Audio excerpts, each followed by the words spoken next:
হলো শুধু গালি দেওয়া, বিরোধিতা করা। নেতৃত্ব দিত বড় বড় লিডাররা। প্রিয় ভাইয়েরা, ভালো করে মিলায় নেবেন, বর্তমান সময়ে নবীর পাগলাদেরকে গালিগালাজ করার জন্য আমাদের দেশে একদল ভাড়াটি মানুষ আছে না নাই? আসতে বলবেন না, জোরে বলেন। এটা নতুন কিছু না, এটা পুরান নিয়ম। ১৫০০ বছর পূর্বে যুবকদেরকে ভাড়া করে নেওয়া হতো যে শুধু গালি দিবি, মদের বোতল পাবি ফ্রি, নারী পাবি ফ্রি, আর আমায় যা লাগে সব পাবি, কাম করবি, একটা পাগল পাগল স্লোগান দিবি মুহাম্মদ সাল্লাল্লাহু আলাইহি ওয়াসাল্লামের বিরুদ্ধে। চিল্লায় বলেন নাউজুবিল্লাহ। যুবকরাও গালিগালাজ করত নারীর আশায়, মদের আশায়, নাচ গানের আশায়, আরাম আয়েশ করার আশায়। প্রিয় ভাইরা, এর পিছনে নেতৃত্ব দিত কারা? নেতৃত্ব দিত একদল লিডার, একদল নেতা। বর্তমানেও নবীর পাগলাদের বিরোধিতা করাবার জন্য যুবকদেরকে যারা হাতে নিয়ে নিছে, মদ দিয়া, ইয়াবা দিয়া, অস্ত্র দিয়া, এই আল আলেম ওলামাদের বিরোধিতা করার জন্য এর পেছনেও একদল লিডারের হাত জড়িত আছে। চিল্লায় বলেন ঠিক কিনা? কি অবস্থা ছিল দেখেন। যার উসিলায় বাইতুল্লাহর সম্মান, ইজ্জত, মর্যাদা, ওই বাইতুল্লাহতে নবীরে ঢুকতে দিত না। এই বাইতুল্লাহতে আমার নবীরে ঢুকতে দিত না। এই বাইতুল্লাহতে তাদের কাছে একটা বাইতুল্লাহর একটা গাছের দাম, একটা পশু পাখির দাম, বাইতুল্লাহর এরিয়ার একটা মাছি পর্যন্ত তারা মারতো না। কেন? কারণ এই মাছি বড় দামি মাছি, এটা বাইতুল্লাহর এরিয়ার মাছি।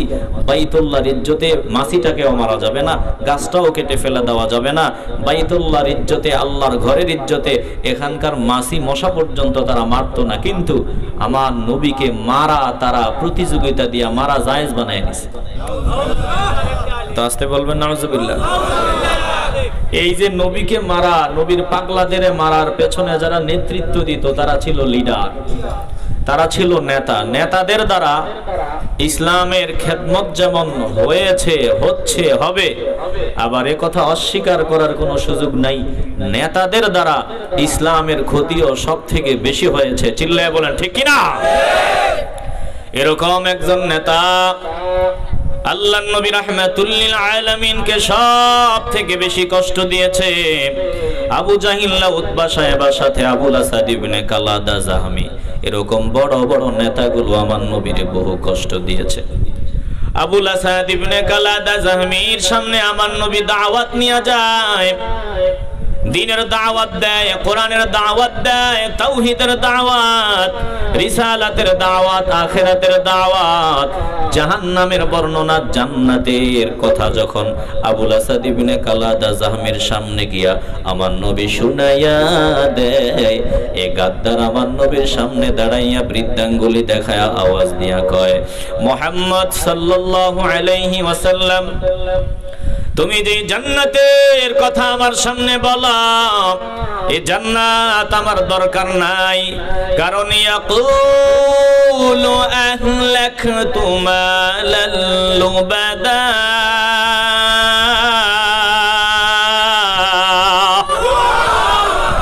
এই গাদ্দার বলেছিল, হে মুহাম্মদ, আমরা একটা জবানও বন্ধ রাখবো না, ভালোবাসার আওয়াজে বলি সাল্লাল্লাহু আলাইহি ওয়াসাল্লাম। সবাই বলি সাল্লাল্লাহু।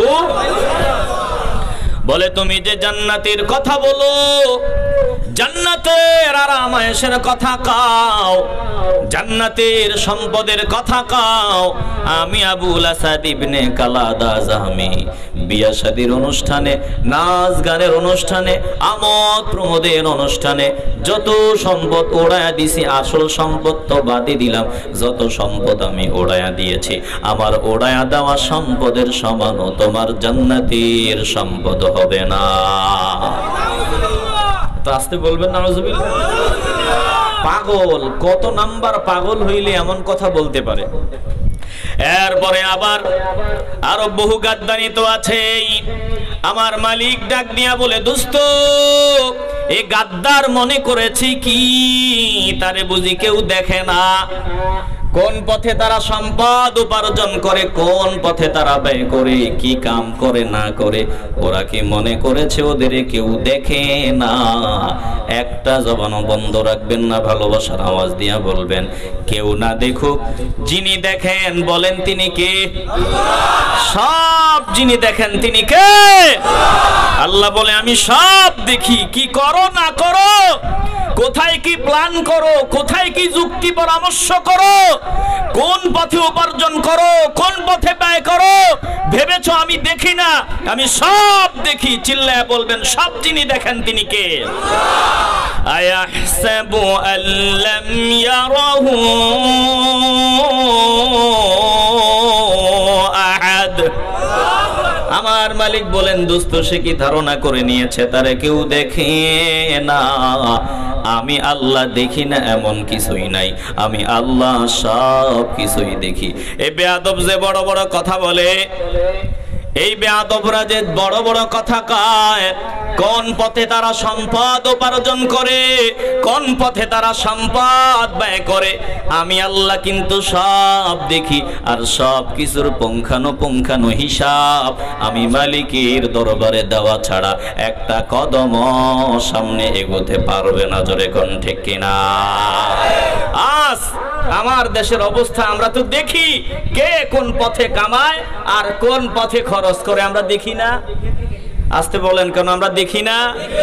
আমরা দেখি কে কোন পথে উপার্জন করে আবার কোন পথে খরচ করে। এখন যে বান্দা হারাম পথে উপার্জন করা তার পেশা এবং নেশা, সে মনে করবে তার মতো সবাই বুঝি হারামখোর। কথা কন না কেন? যে বান্দা চোর, ওই চোর মনে করবে তার মতো সবাই বুঝি সমাজের চোর। কথা বলেন না কেন? যে সন্ত্রাস, সে কাউরে বিশ্বাস করবে না, মনে করবে সব আমার মতো ডাকাত। কথা বলেন না কেন? যে দুই নাম্বার, যে চরিত্রহীন, যে লম্পট, সে মনে করবে তার মতো সবাই মনে হয় চরিত্রহীন। যে হোটেলে গিয়া ওই অবৈধভাবে বিয়া বহির্ভূত ভাবে এক অবৈধভাবে মেলামেশা করে আবাসিক হোটেলে গিয়া সময় দেয়, ওই ব্যক্তি মনে করবে যে টুপিওয়ালা যদি হোটেলে ঢুকে তাহলে সেও মনে হয় আমার মতো দুই নাম্বারই করার জন্য ঢুকছে। কথা বলেন না কেন? আরে ভাই টুপিওয়ালা আমরাও তো আমাদের বিবিদের নিয়ে হোটেলে যাই। আমরা আমাদের এই যে বিবি আছে, আমার ওয়াইফ আছে, এ পর্যন্ত আজাদ ভাই এ পর্যন্ত অন্তত ওই যে বাচ্চা আছে ছোট বাচ্চা, আব্বু ঘুরতে যাবা না, ঘুরতে নিবা না, বলি যাবো একটু ফ্রি হই, যাবো একটু ফ্রি হই, এভাবে কোন রকম বুঝ দিয়া দিয়া রাখতেছি। কারণ ব্যস্ততা তো, আমগো কি ছেলে মেয়ে নাই, আমগো সংসার নাই, আমগো বিবি নাই। তমগু বিবিরা ঘুরে উলঙ্গ বেহায়াপনা ভাবে, তমগু বিবিরা বেগানা হয়ে ঘোরাফেরা করে, তোমরাও ওইভাবে চলো। আমগু বিবিদেরকে নিয়েও আমগো ঘুরতে মন চায়। এখন আমরা ঘুরতে গেলাম, একটু রিফ্রেশ হতে গেলাম, আমরা গিয়ে একটু ওই যে হোটেলে একটু যাব, আমরা টুপিওয়ালা ওখানে যেতে পারবো না। গেলাম কেন? এখন ধরে ওই যে আগ থেকেই তো, তাহলে এত তাড়াহুড়া করে এতজন আসে থেকে। আর কি আচরণ, কি হিংসাত্মক আচরণ, কথাই বলতে দেয় না। আল্লাহর বান্দা বলতেছে, ওই যে মামুনুল হক সাহেবের কথা বলতেছি, কথাগুলো মনোযোগ দিয়ে শুনবেন। টুপিওয়ালারা ওনাদের কোনো ইচ্ছা থাকবে না নাকি? কথা বলেন না কেন? টুপিওয়ালাদের কোনো ইচ্ছা থাকবে না, টুপিওয়ালাদের কোনো চাহিদা থাকবে না। এগুলো মানুষ না, এগুলো রোবট। কথা কয় না, টুপিওয়ালারা রোবট। প্রিয় ভাই কথা মনোযোগ দিয়ে শুনবেন, আমরা কি মানুষ না? তোমাদের যা আছে আলেমদের তা নাই। প্রিয় ভাইরা পাগলামি বন্ধ করেন, আলেমদের বিরোধিতা বন্ধ করেন, একটু মনটাকে একটু ইসলামের দিকে ঢুকায় দেন, একটু ভালোভাবে চিন্তা ভাবনা করেন। বাজে চিন্তা বাদ দিতে হবে, ভালো চিন্তার অভ্যাস করতে হবে। কথা বলেন ঠিক কিনা? প্রিয় ভাইরা, অনেক ভাইরা বলে যে এতজন মানুষ শহীদ হয়েছে, এখন ওনার ওখানে বিবি ওনার স্ত্রীরে নিয়ে যাওয়া উচিত হয়েছে নি? প্রিয় ভাই, আলেমরা তোমাদের মতো ভারসাম্যহীন ভাবে চলাফেরা করে না। আলেমরা তোমাদের মতো আবেগে নিজেরা ভাষায় দেয় না। আলেমদের মন থাকতে হবে সব সময় রিফ্রেশ। আলেমরা সব সময় তৈরি থাকতে হবে দিনের জন্য। আর কারণ ওনারা কথা বলতে হবে, পাগলামি যদি আবেগে ভেসে যায় কথাবার্তা আসবে উল্টা পাল্টা। নিজেকে যদি আপনি রাস্তা দিয়ে চলতেছেন, দ্রুত চলা যাবে না, আপনি চলতে হবে মধ্যম পথে। কথাবার্তা বলতেছেন, দ্রুত বলা যাবে না। যে কোনো কাজে ভারসাম্যতা বজায় রেখে কাজ করতে হয়। কথা বলেন ঠিক কি না? এখন আপনারা মনে করেন আবেগ, আরে ভাই আমরা আলেমরা সব মেনটেন করে আমাদের চলতে হয়। স্ত্রীরটা সময় মতো স্ত্রীকে বোঝায় দিতে হবে, আমার সন্তানেরটা সন্তানকে দিতে হবে, ময়দানেরটা ময়দানে সময় মতো দিতে হবে। যেখানে যখন যেটা দরকার ঠিক সময় মতো তখন ওটা করতে হয়। চিল্লায় বলেন ঠিক কিনা? ভারসাম্যতা বজায় রেখে জিন্দেগি জীবন আমাদেরকে কাটাতে হয়। প্রিয় ভাইরা, মনে হয় কথাগুলো বুঝতে কষ্ট হচ্ছে আপনাদের, ভালো করে হৃদয়ঙ্গম করে নেবেন। আপনি নিরপেক্ষতার দৃষ্টিকোণ থেকে কথা বলবেন।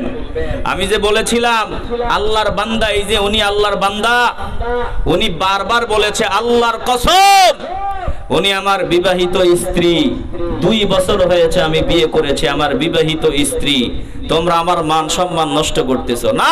কোনো কথা শোনা যাবে না, কোনো কথা শোনা যাবে না। টুপিওয়ালা আবার হোটেলে আসে নাকি? প্রিয় ভাইয়েরা, ওনার বন্ধু বান্ধবরা পরামর্শ দিছে, ভাইজান আপনি তো ক্লান্ত। কেমন ক্লান্ত শোনেন, আমরা নিজেরাই তো ক্লান্ত, আমরা নিজেরাই তো ক্লান্ত। সেই যে কথা বলতেছি, টানা একদিনও বিশ্রাম নাই, একদিনও বিশ্রাম নাই। বিশ্রাম খুব দরকার। আলেম ওলামারা পরামর্শ দিছে, ওনার দোস্তরা পরামর্শ দিছে, আপনি একটু রিফ্রেশ হওয়া দরকার, রিফ্রেশ হওয়া দরকার, একটু ফ্রেশ হওয়া দরকার।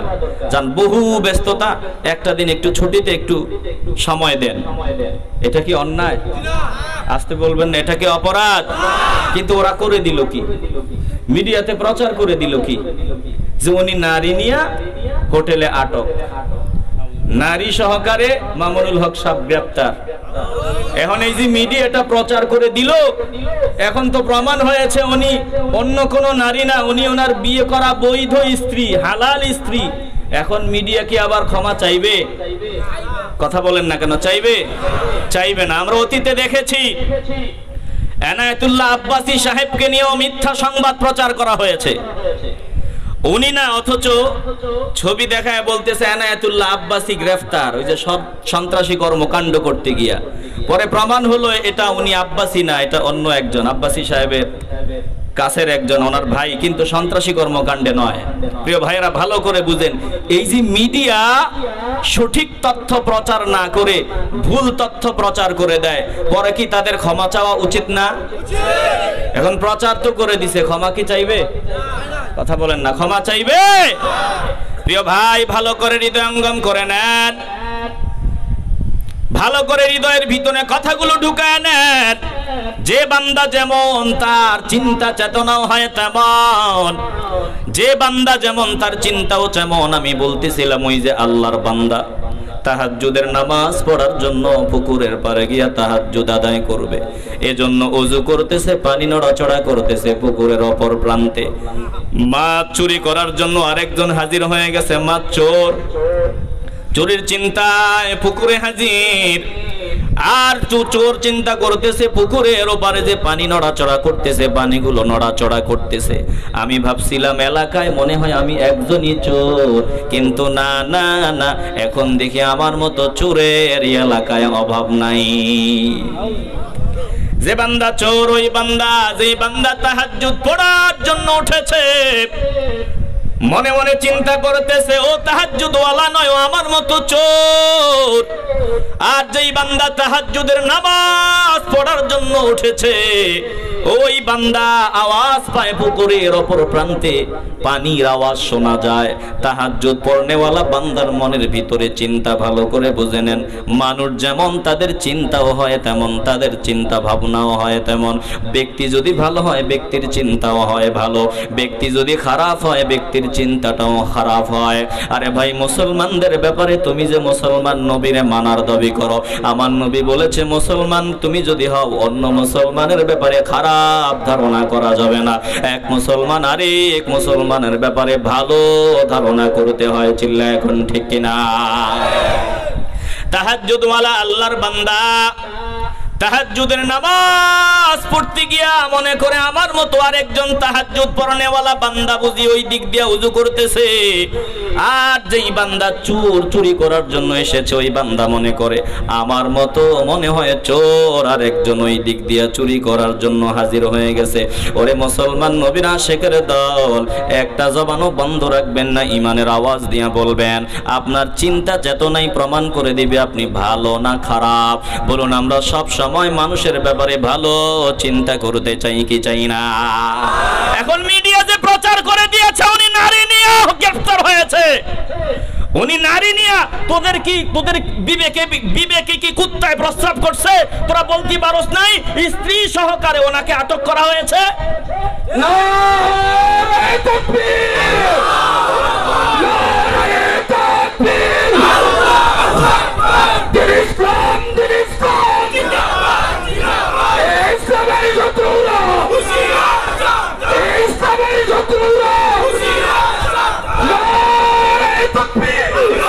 প্রিয় ভাইরা, এই হেডলাইন নাই, হেডলাইন দিয়ে দিছে যে মামুনুল হক নারী সহকারে গ্রেফতার, হোটেলে নারী সহকারে গ্রেফতার। চিল্লে বলবেন না নাউজুবিল্লাহ? তোরা ওইগুলি প্রচার করস না কেন? তোদের বিবেকে কুকুরে প্রস্রাব করেছি কেন বলেছি? ওই যে ময়মনসিংহের এমপি মহোদয় ল্যাংটা ধরা পড়ছে, ওইগুলো মিডিয়া প্রচার কর। কথা বলেন না কেন? ময়মনসিংহের এমপি, আমি প্রোগ্রামে গেছিলাম, বিয়ে আপছিলাম, উনি আর এমপি নাই। খবর শুনি না উনি বহাল তবিয়তে এখনো এমপি, অথচ সারা বিশ্ব দেখেছে উনি ল্যাংটা ধরা পড়েছে। এগুলো মিডিয়া প্রচার হয় না। আর একজন আলেম স্ত্রীকে নিয়ে গেল ঘুরতে, এটার জন্য ওনাকে দোষী বানাইয়া নারী সহকারে আটক, অবৈধ নারী নিয়ে আটক। বুঝতে হবে আমাদের মুসলমান চোখ কান সজাগ রাখতে হবে। আমার দেশে আলেম ওলামাদেরকে যদি মান সম্মান নষ্ট করে চরিত্রহীন হিসেবে যদি উপস্থাপন করে দেওয়া যায়, আলেমদের থেকে যদি মানুষকে দূরে সরানো যায়, তাহলে বেঈমানরা ভালো করেই জানে মানুষের ঈমান নষ্ট করা কোনো ব্যাপারই হবে না। চিল্লায় বলেন ঠিক কি না? প্রিয় ভাইয়েরা, একটা জবানও বন্ধ রাখবেন না, ঈমানের আওয়াজ দিয়া বলবেন। এই যে মিডিয়া বারবার অপপ্রচার করতেছে, এই সমস্ত হলুদ মিডিয়া, এদের বিরুদ্ধে আমরা মুসলমানরা সোচ্চার হতে চাই কি চাই না? প্রিয় ভাইয়েরা, আর সব সাজানো নাটক। বড় বড় মাদ্রাসাতে ওই যে গরু জবাইয়ের তো ছুরি থাকবেই, কথা কয় না? কারণ আমারে যদি তালাশ করে, আমার মাদ্রাসায় তো লম্বা ছুরি কয়েকটা পাবে, আমার মাদ্রাসায় ছুরি পাবে। কারণ ওই যতজন শিক্ষক আছে, যত বাবার বড় ছাত্ররা আছে, কোরবানিতে মানুষের গরু জবাই করতে যায় না। কিন্তু এই ছুরি নিয়ে কি আমরা ময়দানে নামছি? কথা বলেন না? লম্বা ছুরি আছে যেটা গরুর গলায় দিলেই গরু মুহূর্তের ভিতরে কোরবান, আল্লাহর নাম নিয়ে দেই আর শেষ। এই ছুরিগুলো নিয়ে মাদ্রাসায় অভিযান চালাইয়া মিডিয়াতে প্রচার করো যে মাদ্রাসাতে অস্ত্র পাওয়া গেছে। কপাল পোড়া মুসলমান, একটা জবানও বন্ধ রাখবেন না, ঈমানের আওয়াজ দিয়া বলবেন। দলমত নির্বিশেষে ঈমানের আওয়াজ দিয়া, আশিকে রাসূলদের আওয়াজ দিয়া বলবেন। অন্যায় যার উপরে হবে আমরা বলতে হবে ওনার উপর অন্যায় হয়েছে। যদি একজন হিন্দুর উপরে জুলুম করা হয়, আমাদেরকে এই শিক্ষা আল্লাহর রাসূল দিয়েছেন, ইসলাম দিয়েছেন। আমরা দ্ব্যর্থহীন ভাষায় বলবো এটা জুলুম হয়েছে, আমরা জুলুমের বিরুদ্ধে। যদি দেখেন আমার শত্রুর উপরে অন্যায় অবিচার করা হয়, আমার ঈমানি দায়িত্ব হবে আমার শত্রুর উপরে যদি জুলুম করা হয়, আমি আওয়াজ দিব এটা জুলুম হয়েছে, আমরা জুলুমের পক্ষে না। যদি আমার দেশে কোনো মানুষের উপর জুলুম করা হয়, হোক তার সাথে আমার আকীদাগত দ্বন্দ্ব থাকতে পারে, ওর সাথে আমার সামাজিক দ্বন্দ্ব থাকতে পারে, পারিবারিক ঝামেলা থাকতে পারে, ব্যক্তিগত শত্রুতা থাকতে পারে, যে বান্দা নবীর আশিক, নবীর উম্মত, ওই বান্দা যদি দেখে যার সাথে তার শত্রুতা, তার উপরে জুলুম হচ্ছে, আশিকে রাসূল যদি হয়, মুসলমান যদি হয়, তাহলে ঈমানের আওয়াজ দিয়া বলবেন আমরা কখনো জুলুমের পক্ষে অবস্থান নিতে পারি না। চিল্লা এখন ঠিক কিনা বলুন? এই যে ঘটনাটা ঘটেছে, এই ঘটনার তীব্র নিন্দা জানানো আমাদের ঈমানি দায়িত্ব কিনা? আস্তে বলবেন না, জোরে বলেন, ঈমানি দায়িত্ব কিনা? এই ঘটনার জন্য আমাদেরকে নিন্দা, আমরা সব মুসলমানরা এই ঘটনার জন্য নিন্দা করা আমাদের প্রত্যেক মুসলমানের ঈমানি দায়িত্ব। চিল্লায় বলতে হবে ঠিক কিনা? প্রিয় ভাইরা, বাধা বিপত্তি আসবে। আম্মা জান আয়েশা সিদ্দিকা রাদিয়াল্লাহু তাআলা আনহার চরিত্রের উপরে আঘাত আসে নাই? ওনার চরিত্রের উপরে কালেমা লেপন করার চেষ্টা করে নাই? ওনার চরিত্রে আঘাত করার চেষ্টা করা হয়েছে। ওই যে কষ্ট হচ্ছে মনে হয় আপনাদের, ভালো করে খেয়াল করে নেন।